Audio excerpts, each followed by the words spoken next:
Ngiyabingelela bantwana benkosi. Ngiyacela namhlanje ningivumele ngikhulume ngendaba yobuNazaretha njengalokhani bashunyayelwa uShembe noma njengalokhu bupractice-zwa amaNazaretha lapha e-Afrika noma eSouth Africa. Ngake ngasho-ke ukuthi amaNazaretha noma ubuNazaretha kuyinkolo kaNkulunkulu azikhethela yona. Njengoba sazi ukuthi emhlabeni njengoba siphila nje yonke into ekhona iyindalo kaNkulunkulu. Shuthi mangithi indalo kaNkulunkulu ngisho ukuthi yonke into ekhona emhlabeni kaNkulunkulu. Umhlaba ungokaNkulunkulu, imvelo emile emhlabeni ingekaNkulunkulu, umoya okhona emhlabeni ungokaNkulunkulu, kanjalo nabantu abakhona emhlabeni babantu bakaNkulunkulu. Njengoba ngithi bonke abantu babantu bakaNkulunkulu ngisho ngoba sinenkolelo yokuthi bonke abantu badalwa uNkulunkulu ukuthi babe khona noma benziwa uNkulunkulu ukuthi babe khona. Ngendlela ayedale ngayo umuntu ukuthi abantu bozalana bande ngalolu hlobo lokuzalana. Kanjalo nayo yonke indalo, izilwane ezikhona ezikaNkulunkulu ngoba zadalwa uye. Uyena owazenza zaba khona. Kodwa-ke abantu uNkulunkulu wabe sebanika ingqondo engafani nezilwane. Wabanika ingqondo yokwazi ukuhlukanisa okuhle nokubi. Kanjalo wakwenza ukuhlukanisa ingqondo ukuthi bakwazi ukuhlukanisa phakathi kwentando kaNkulunkulu nezinto ezingathandwa uNkulunkulu. Ngalokho ngizama ukuthi-ke abantu bayizinhlobo ezimbili makuziwa uNkulunkulu. Kukhona abantu bakaNkulunkulu ukuthi wonke umuntu okhona oyisidalwa emhlabeni uwumuntu kaNkulunkulu. Bese kuba khona abantu ababantwana bakaNkulunkulu. Abantu ababantwana bakaNkulunkulu ilabo abakhetha uNkulunkulu bamenza waba uyise wabo. Ukuthi abantu abazinikele ukuthi bazokwenza intando kayise wabo okuNkulunkulu. Labo bantu-ke bayihlukanisele ukuthi babantu bakaNkulunkulu noNkulunkulu uyise wabo. NoNkulunkulu uyabathanda labo bantu. Uyazehlukanisela bona abenze babe abakhe. Siyazi ukuthi umlando weBhayibheli usitshela ukuthi uNkulunkulu wazehlukanisela abantwana bakwa-Israyeli wabenza baba abantwana bakhe.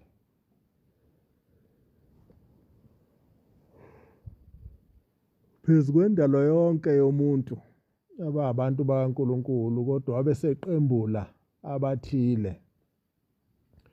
Wabenza baba abantwana bakhe. Okuwukuthi nabo uNkulunkulu uyise wabo. Uma ngabe-ke uzele abantu uyise wabo, labo bantu bashayela umthetho wokuphila. Ebese labo bantu bephila ngentando kayise wabo. Bephile ngokuhlonipha imithetho kayise wabo. uNkulunkulu-ke wabe sethi-ke abantu khetha ukuba abantu bakhe, abantwana bakhe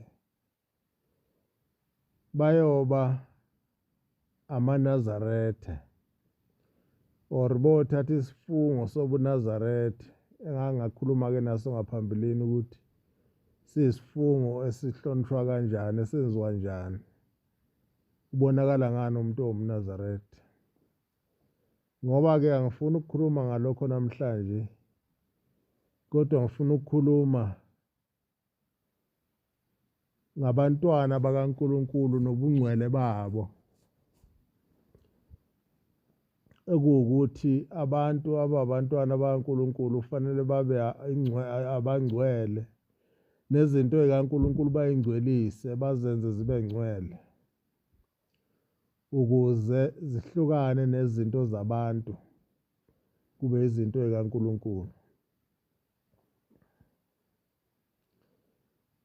uShembe ngesikhathi efika la efundisa impilo yobungcwele ukuthi abantu abangamaNazaretha kufanele babe ngcwele noNkulunkulu wabo bamngcwelise, njengoba usho umthandazo omkhulu uthi Baba wethu osezulwini malingcweliswe igama lakho, okuwukuthi abantu ababantwana bakaNkulunkulu kufanele balingcwelise igama likaNkulunkulu, or uNkulunkulu bamenze abe uyise wabo, abengcwele nabo babengcwele, njengoba esho kuLevi 20 verse 26 ethi ibani ngcwele ngoba nami mina uNkulunkulu ngingcwele. Shembe kwabafundisa-ke abantu abamaNazaretha babengcwele. uShembe-ke ngesikhathi eshumayela ivangeli lobungcwele lokuthi abantu ababuyele entandweni kaNkulunkulu bagcine imiyalo kaNkulunkulu, abantu abebeshumayela ivangeli ngaleso sikhathi abakuthandanga lokho, ngoba bathi uShembe uphindisela abantu emuva. Ngaleyo ndlela nohulumeni owukhona ngaleso sikhathi, ngoba uhulumeni wabamhlophe abakholelwa enkolweni yobuKristu, abamthandanga uShembe, bafisa ukuthi engathi engayiyeka lento yakhe yokuphindisela abantu entandweni kaNkulunkulu.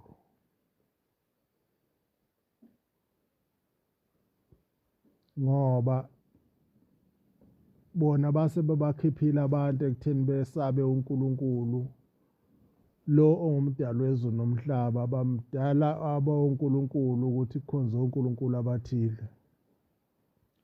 So-ke ngaleyo ndlela babengayithandi lento, bethi uShembe phindisela abantu emuva entweni esebakhishwa kuyona.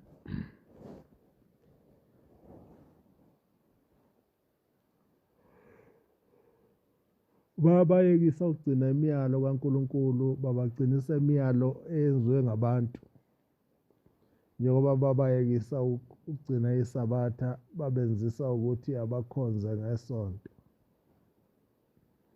okuwusuku lwabantu ongelo suku lukaNkulunkulu.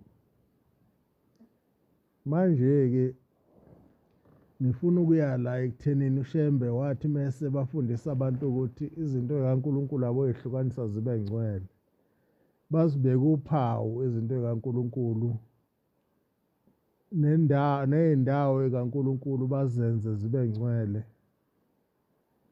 Wabe sebanika ukuthi ngenxa yokuthi uhulumeni wayengamvumela uShembe ukuthi akhe izindlu zamasonto, uShembe wayesesontela phansi kwey'hlahla, hhayi ngoba wayengenawo amandla okwakha izindlu zamasonto, kodwa ngoba wayengavumelekile, kuthiwa akayona inkolo. Lento yakhe ayiyona inkolo, i-culture nje thizeni, kodwa okungeyiyona inkolo, so akakwazi ukwakha izindlu zamasonto. Wayesethi abantu abosonta abafuna isihlahla nje esinomthunzi bangene phansi kwaso basonte, bakhulume noNkulunkulu, uNkulunkulu uyobalalela. Wabe sebafundisa-ke ukuthi zonke izindawo zikaNkulunkulu abozibiyela ngamatshe amhlophe, bese kwaziwa ukuthi indawo engaphakathi kwamatshe amhlophe indawo kaNkulunkulu, okusho ukuthi ngamafuphi indawo engcwele, indawo emiselwe uNkulunkulu. Siyazi ukuthi ubungcwele buhambisana nobumhlophe.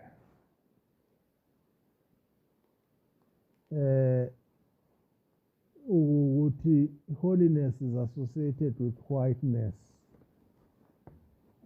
So yowabe sethi kabo thatha amatshe bawabeke azungeze leyo ndawo noma ngabe isihlahla noma ngabe yini, bese lawo matshe bawapende bemhlophe ukuze noma ubani ohamba khona azi ukuthi le ndawo ingcwele, indawo ebekelwe uNkulunkulu. Indawo ekhethekileyo yokukhonza uNkulunkulu.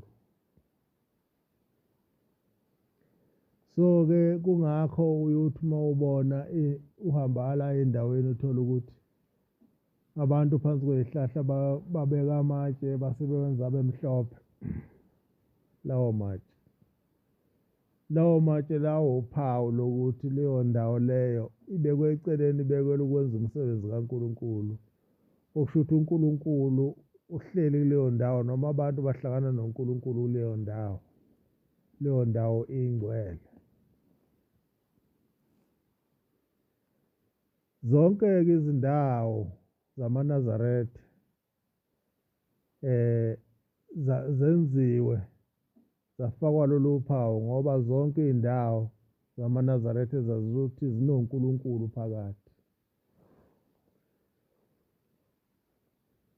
Kunemizi yamaNazaretha, angisho imizi la abahlala khona amaNazaretha, ngisho la imizi la abasontela khona eyamathempeli.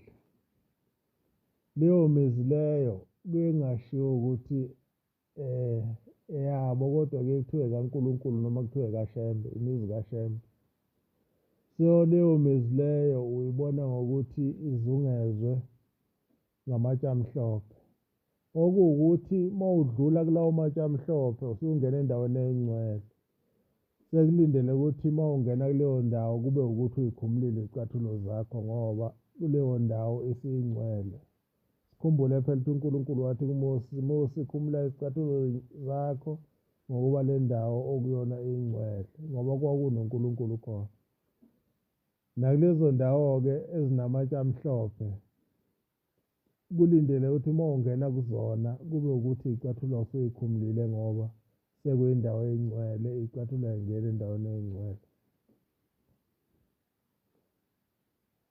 Manje-ke ilowo myalo esawunikwa uShembe owukuthi iy'ndawo zikaNkulunkulu sey'bona ngalokho ngoba zibe namatshe amhlophe. Sikhula thina iy'ndawo ezazinamatshe amhlophe kwakwaziwa ukuthi iy'ndawo emathempeli mhlawumbe phansi kwey'hlahla, noma-ke kunorawundi lapho, noma kune-structure esikhona esincane esingeye kodwa indlu yesonto, kodwa-ke sisirawunda ngamatshe amhlophe. Sesiyazi ukuthi kuleyo ndawo leyo indawo kaNkulunkulu, njalo njalo. Kuthe uma kuhamba isikhathi-ke nje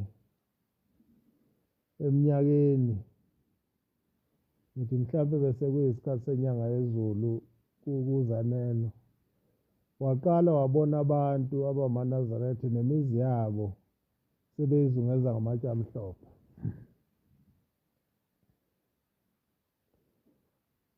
Usubona nje uma uhamba la ubona imizi ezungezwe ngamatshe amhlophe, ubusubona into imizi yamaNazaretha le. Angazi leyo nto ukuthi yaqala kanjani, anginalo ulwazi lwayo, futhi angazi noma i-right noma i-wrong ukuthi yenzeke ngalolo hlobo. Uma uthatha lo mlando esengikhulume ngawo woku-associate-a kwamatshe amhlophe nobungcwele, angazi noma kulungile yini uma isiyenziwa emizini yabantu emakhaya bezungeza imizi yabo ngamatshe amhlophe, ngoba amatshe amhlophe awuphawu lobungcwele. They are a symbol of holiness.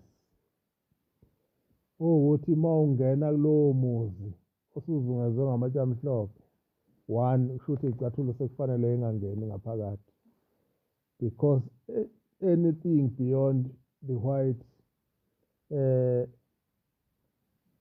mark demarcation sekusho ukuthi it's holiness. So uma ngabe kuwukuthi imizi yethu isizungezwe ngamatshe amhlophe, kusho ukuthi leyo mizi leyo isiyingcwele sekuyimizi ehlukanisela uNkulunkulu. Uma uthatha le lokhuzana engiyichazayo, okuwukuthi kulowo muzi lowo ayiseyukwenziwa into engahambisani nobungcwele. Ngoba phela kusho ukuthi uma usuzungeze umuzi lo, kusho ukuthi lo muzi lo uyingcwele. Kusho ukuthi kulo muzi isicathulo sizoba khona, sizokufakwa. Kulo muzi awusezuba khona umsindo. Ngeke usakwazi ngisho ushaya ingane ngaphakathi egcekeni, ngaphakathi kwamatshe. Kulo muzi lo okusho ukuthi sekufanele ungenziwa ucansi ngaphakathi kwamatshe amhlophe, because uma it's holy. Kulo muzi angazi kulaba abasagayo utshwala bengamaNazaretha ukuthi uma ngabe kunamatshe amhlophe azungeze umuzi usuke bungene kanjani utshwala ngaphakathi kwalawo matshe. So engizama ukusho ukuthi uma ngabe emizini yethu sesizungeze ngamatshe amhlophe, kuwukusho ukuthi leyo mizi sesithi ingekaNkulunkulu, leyo mizi ingcwele, leyo mizi ayisenziwa izinto ezingahambisani nobungcwele or nobukhona bukaNkulunkulu. Siyazi ukuthi emakhaya noma singamaNazaretha, kodwa khona izinto ezinye siye sizenze ezingekho ekuthenini ungazenza in the presence of holiness.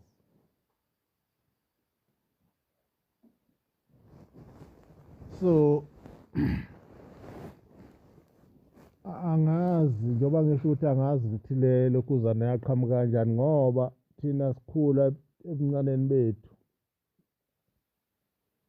imizi yamaNazaretha wawuyibona ngokubhalwe ey'cabheni, ibhalwe ukuthi dumisani uJehova, amen. Zayingekho zonke lezi y'tikhi esezikhona usubona iy'tikhi zisemawindini, zisemnyango, zikuphi kuphi, cha. Umgomo esawubekelwa kulokhu kuhamba wothi asobhala eminyango yethu sithi dumisani uJehova, amen.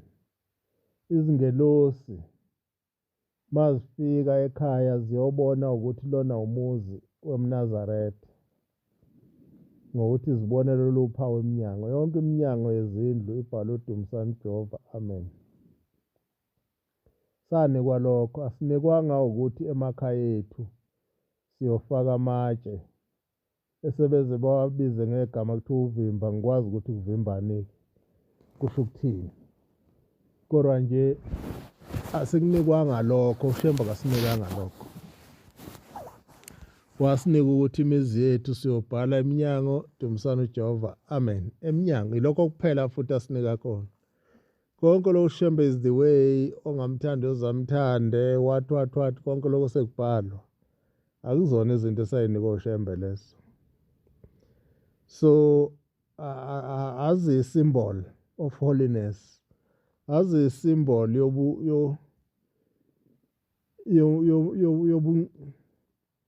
yokuzehlukanisa komuzi ukuthi lo muzi ungomNazaretha. Angwazi nazo iy'tikhi ukuthi zaqala kanjani, kodwa sezibhizinisi-ke manje, I understand. Kodwa thina sinikwanga lokho njengamaNazaretha. Thina sanikwa ukuthi nje emzini wakho, futhi akudingi nokuthi uzubhale ifensi, ungathatha ibrush likapende ubhale ngebrush likapende dumisani uJehova, amen, phela. ikhona kwathiwa izingelosi zokuphakama ziyobona ngalowo mbhalo ukuthi imizi yethu iyimizi yamaNazaretha.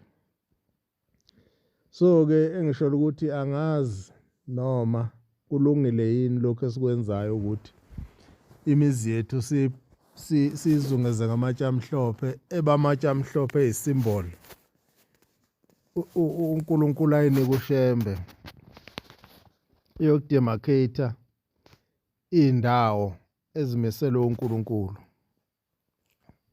Manje-ke kunezinto eziye zenzeke zithathwe bese ziba yigugu nje kanti seziyaphuma enhlosweni kaNkulunkulu.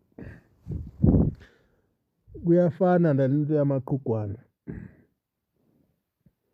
Njengamanje mawubona iqhugwane emzini womuntu usuyazi ukuthi shuthi lowo muzi weNazaretha. Akuyinto esayinika ushembe le. Ushembe akaze associate iqhugwane with holiness. Ushembe akaze asho lutho kumuntu ongumNazaretha neqhugwane. So-ke nje usuwabona amaqhugwane nje sengathi awumgomo noma umthetho waleli bandla, cha. Akukho shembe wakwasho njalo. Abantu bayathanda nje ukusukela inyanga yezulu bethi inyanga yezulu yathi, inyanga yezulu yathi. Ayikazi isho. Akazi inyanga yezulu ithi asenze amasiko abantu. Instead yayibakhuza abantu ukuthi benganamatheli kakhulu emasikweni abantu ngoba bazokweduka. Iqhugwane thina sikhule kuyindlu nje amongst izindlu. Kungeve kuwukuthi sekuyindlu engcwele. Sikhule nje kuyindlu nje la bekuhlala bekuyikhishi kusexhibeni. Kuhlala khona zonke izinto ezihlalayo, kubaswa nomlilo khona, kuphekwe khona, kuboshelwe ngisho amankonyana asemancane aseyimvemve ayiboshe akhelwe isinga khona ngoba bekuyindlu nje. Okwazi ukuthi indlu eyikhishi. Kakade vele phela iqhugwane lali indlu yangaleso sikhathi. Njengoba sekukhona orondo nje manje. Izindlu zangalesi sikhathi njengamanje sekukhona ama-tiles, ngisho orondo sebakhiwa ngama-tiles. Ingoba sekuyizindlu zalesi sikhathi samanje. Akizi izindlu zobuNazaretha. Ukuthi unalo iqhugwane ekhaya akusho ukuthi ungcwele. Ukuthi awunalo futhi iqhugwane ekhaya akusho ukuthi awukho ngcwele. uNkulunkulu akakwazi. Uma ngabe ulakhile iqhugwane lisebenza njengendlu yokukhonzela uNkulunkulu, it's fine and well. It's fine and well. Kodwa kumbe uma ngabe selizokwenziwa libe umgomo ukuthi nje uma umNazaretha iba neqhugwane kube indlu enjani njanyana. Cha. UNazaretha indlu la eNazaretheni ehlonishwayo indlu okwenzelwa kuyona umthandazo. Njengoba siba nemithandazo emibili ngosuku. Ukuvuka okulala bese kuthi ngeSabatha kube nomthandazo ongenisa iSabatha ngoLwesihlanu. Kube khona umthandazo wasekuseni, kube khona nenkonzo yasemini. Uma kuyawothi nikwenzela kuleyo ndlu, it's fine and well, kodwa it doesn't need ukuthi kufanele kube iqhugwane. Afuneka iziprescribe kube iqhugwane.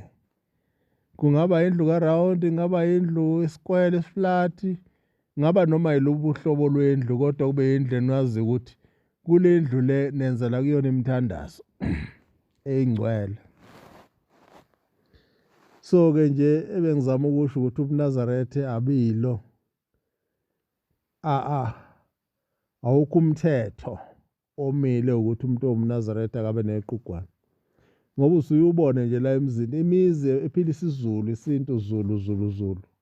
Awunayo amaqhugwane.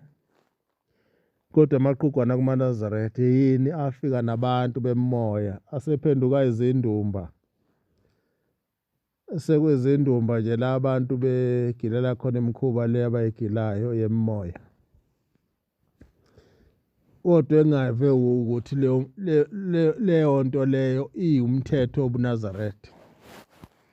Ungazakhela nje indlu yakho la nizokwenzela khona imithandazo if you want to, noma niyenzele endlini yangenhla. Akukho ukuthi lo mthandazo wenzela kuphi. Sekufanele kuthiwa kule ndlu-ke abangena abantu besifazane, kule ndlu konjani njani, cha. Shembe akasifundisanga lokho. Akuyinqubo yobuNazaretha. Akuyinqubo yobuNazaretha, inqubo yamaqhugwana. Bangazenzela nje abantu mabezenzela kodwa bengawa-associate noma bakuhlanganise noShembe, bakuhlanganise nobuNazaretha. Kuyinto nje yabo yemikhuba yabo abayigilela yona ngokuthanda kwabo. So-ke bengifuna ukusho ukuthi kunezinto eseyiphenduke zabe ngathi ziwumthetho walokhu kuhamba, kanti okuseqinisweni ziyizinto nje zabantu abazakhela zona ngaphandle kokuthi kuthiwe leyo nto isilawulwa umthetho wobuNazaretha. Bengifisa-ke ukudlulisa lowo myalezo namhlanje. Inkosi ibusiseni ekuzwile.